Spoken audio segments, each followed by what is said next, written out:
Alles klar, willkommen zurück bei der Speakers Corner von der Play 2025 hier in Hamburg. Und we will move over to English because we have our next participant. Okay, Konstantine will try once more. Can you hear us?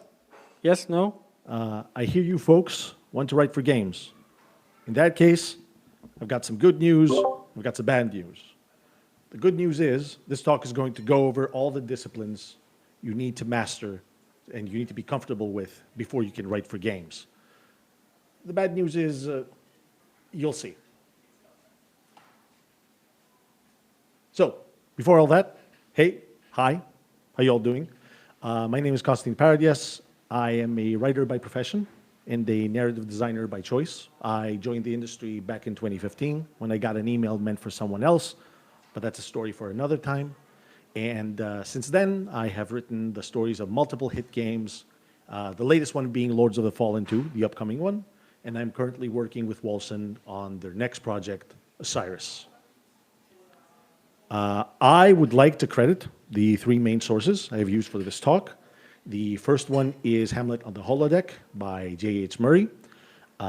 It describes the principles of how to write stories for interactive media.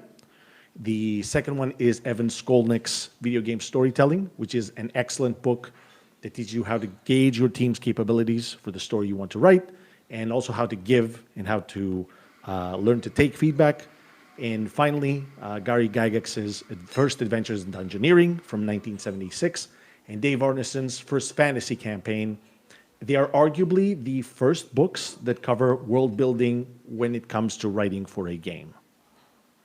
So, with that in mind, first thing you need to understand when writing for a game is that this is a principle that you're not going to see in most any other YouTube tutorials where people don't talk about that much, is that writing for a game works fundamentally opposite to any other medium. What do I mean by that? I mean that in any other medium, like a comic book or a film or a book, you are the writer, you create the world, you create the characters, you give them agency, and the audience immediately consumes it, but they are otherwise at your mercy. You control every aspect of it. In a game, on the other hand, your job is to make the world and make sure it is cohesive, coherent, and consistent as much as you can. Then let it work as a stage for the player to provide their own agency. So in order to do that, you need to understand and know how the game works, how it feels, and how much time and what resources you have to make the best story you can. So in short, the secret ingredient is love. But first, let's discuss what does a game writer do? So where does he fit into this tangled web of nonsense that is game development? Is he the dude that comes up with a story? Is he in all the meetings, writing screenplays, arguing with the director? Is he the dude that leads, the idea of the game, like Plato from, inside the darkness of the cave into the sun of release? Well, the answer is yes and no. So in order for you to understand, we need to start by explaining what the game writer doesn't do. So the game writer is not the director of the project. He doesn't dictate the core idea for the game. He does not establish art direction. He does not establish the gameplay loop. Sometimes he doesn't even have a say in how the story is going to play out, but that depends on the project. Unless, of course, he probably owns a studio, is in extremely good terms with the person who does, or is very, very lucky indeed. So what does a game writer do? A game writer helps make the world that the game takes place in. He helps develop the personalities and the cast of characters and how they convey them during the course of the game. He helps write the item descriptions, the lore codices, the ability descriptions, et cetera, et cetera. He helps implement them in the game. He helps write documentation that most people won't read, but hey, that goes for everybody. And lastly, he helps with the localization of the game, and he gives clarity to the translators. You will notice, for those of you that might be looking for work in the game industry right now, that my description kind of overlaps with the idea of a narrative designer. The narrative designer is traditionally a person who's responsible for implementing the story in the game. This used to be a separate job from a game writer, and some very big studios might still differentiate. But the truth of the matter is that this distinction is in name only. You can't write for a game unless you know how it operates. So when do you come in? So sometimes you will get to come in from the get-go when you're in the early ideation stage. We call this pre-production. Other times you will be brought in, halfway through. And there are other cases where, the game has been mostly made. Nobody knows what the story is. You're a year from release, and you need to figure it out as you go. Pick related. So, where do you start with writing for games? You need to start with understanding that the games are neither narrative first nor gameplay first. They are both things all the time. So this means that to write for a game, you need to know how it plays, you need to know how it feels, how it functions, and how the players are going to experience it. So I've boiled this down to 5 core disciplines that come to writing for a game that you need to master. It's timing, it's real estate, it's budget, it's adaptability, and it's conciseness. We'll go over them each in turn. So, first off, in order to write for a game, you need to understand its core gameplay loop and how it operates. What is the focus of the game? Is it pedal-to-the-metal action? Is it slow and ponderous 4X strategy? The former, pedal-to-the-metal action, means there is less time for actual conversation as it might cut into the action of the game, which is what you're selling. The latter means you have more time, for ponderous cutscenes, for long lower entries that the player might soak in his own time. By playing the game that you're working on a lot, or by better yet, playing similar games to it, you can get a good grasp of the style, the cadence you want to go for, and how many words you can get away with. And speaking of that, we go to the second discipline, which is real estate. It's very important because every place in the game, in one way or another, tells a story. So you need to understand how the levels and the pacing are structured, and how the players move through it, how they play through it, so you can understand when and how to place the dialogue, how to pace the story points that your team wants to go over. More real estate doesn't mean more words. It just means that knowing how much space you have, you can work out how to present the story environmentally, how to place vignettes that inform the player about the state of the world and its characters, and most importantly, you can do it on the cheap. Critical. The best example I have of this is New Vegas's Vault 11. I won't spoil the ending, but it conveys a really harrowing, great horror story, just using its layout, some environmental art, and a couple of well-placed audio logs. I can't recommend it enough. So, speaking of doing things on the cheap, now we're talking about budget. Budget, it does not just mean money. It also means the amount of time and the resources you have to make the best writing a story happen and the capability that your team has. Not everyone that writes for a game gets to write for a Sony game, like Last of Us or The God of War. Most people have to work on much smaller titles with little to no cinematics or, God forbid, wordless storytelling, like in Journey. Your job as a game writer is to use your understanding on how much time and energy and capabilities your team have to make the game and make the most of what you have with the time you have without spending too much money. Do it long enough, and eventually you'll know how to tell people what they shouldn't do. But the first thing that you need to understand for this, and it's critical, it's that games change. They change all the time. Even the most tightly run, ship will encounter bumps and sways and a whole lot of problems. Entire sections of the game might be cut. Characters might disappear. Direction might change. Or even worse, people might not understand what you're writing for them. So this brings us to adaptability. Writing for games means that you have the discipline and the strength of character to understand that what you wrote is not a diamond absolute. Things will get changed a lot, for better or for worse, and you need to be able to roll with the punches and do the best you have, the best kind of writing you can under the circumstances and the changes that take place. And most importantly, you need to know how to let things go. Not every single piece of writing or line of lore is the hill to die on. You need to teach yourself how to speak the language of the people you work with, and you'll be able to do more with less. And most importantly, you'll be able to how to interpret and use even less than optimal feedback, like, for example, this. Actual feedback I've gotten, by the way. So, this brings me to the last discipline, conciseness.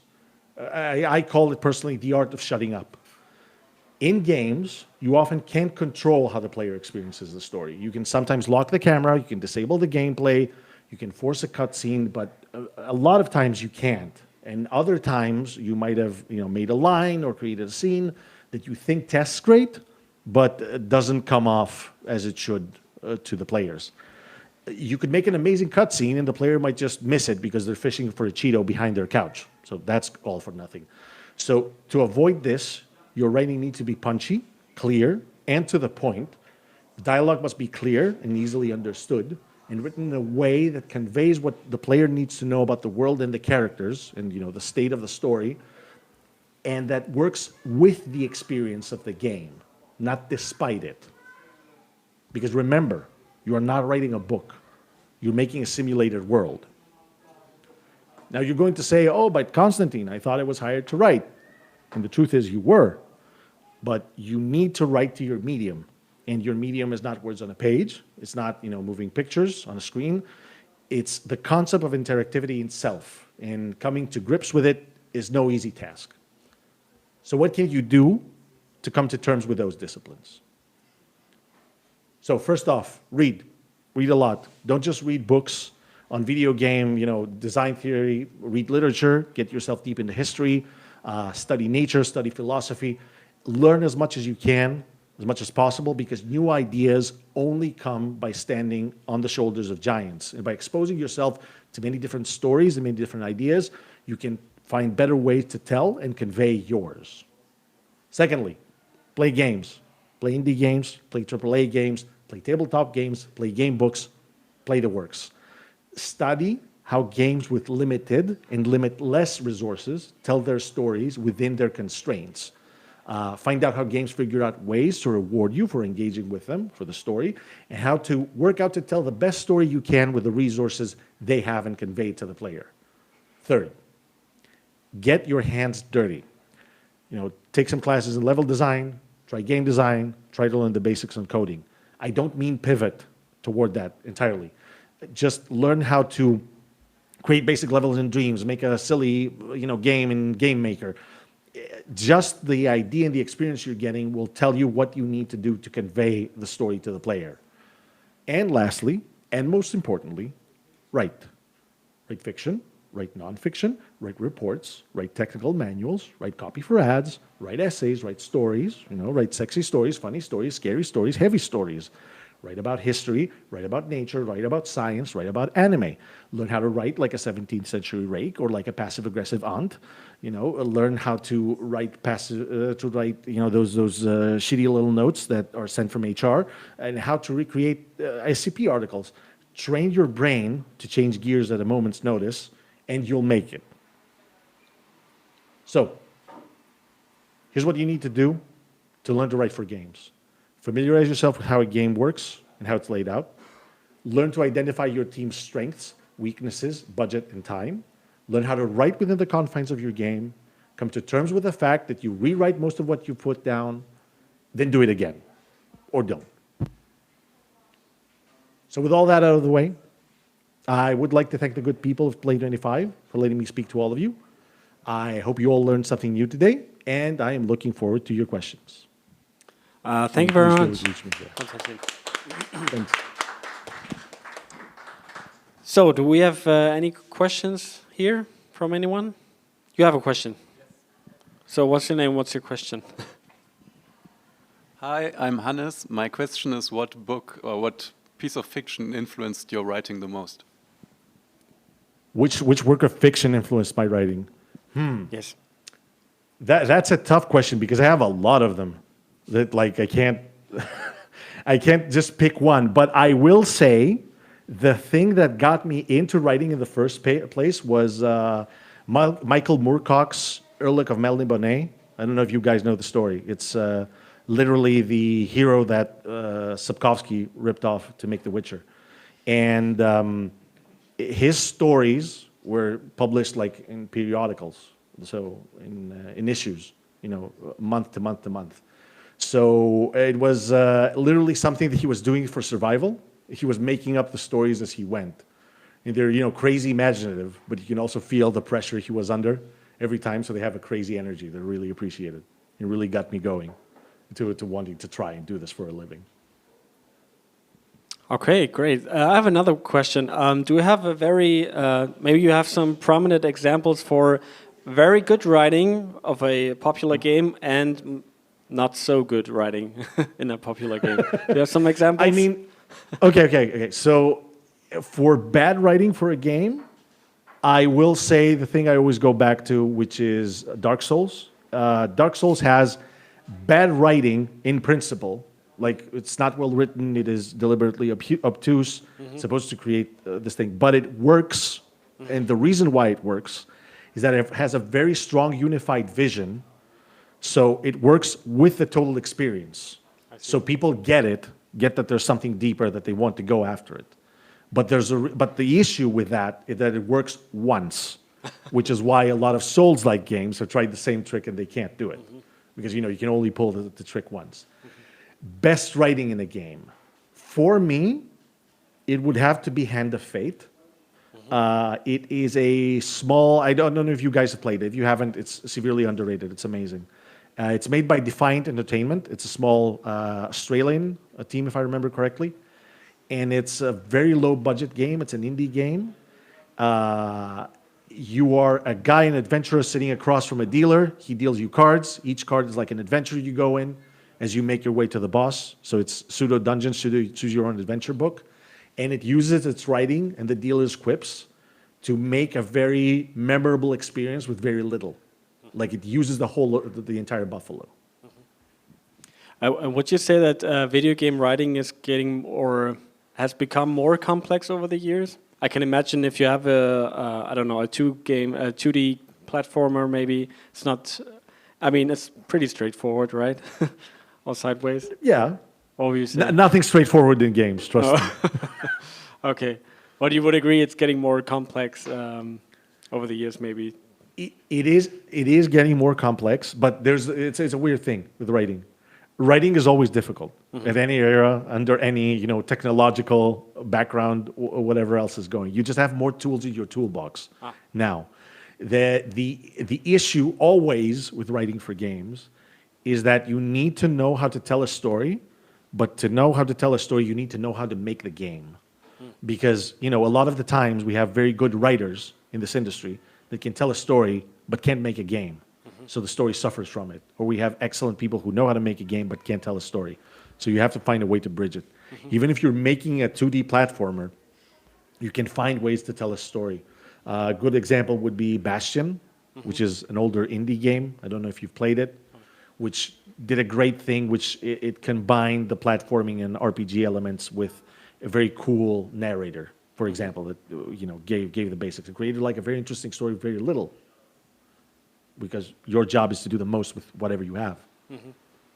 So another last question, or more a little task maybe. Would you be able to summarize in just three, or just in one sentence, what Metal Gear Solid is all about, the series?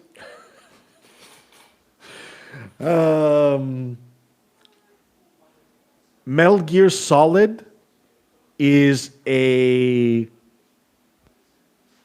Snake Plissken fanfic that got out of hand.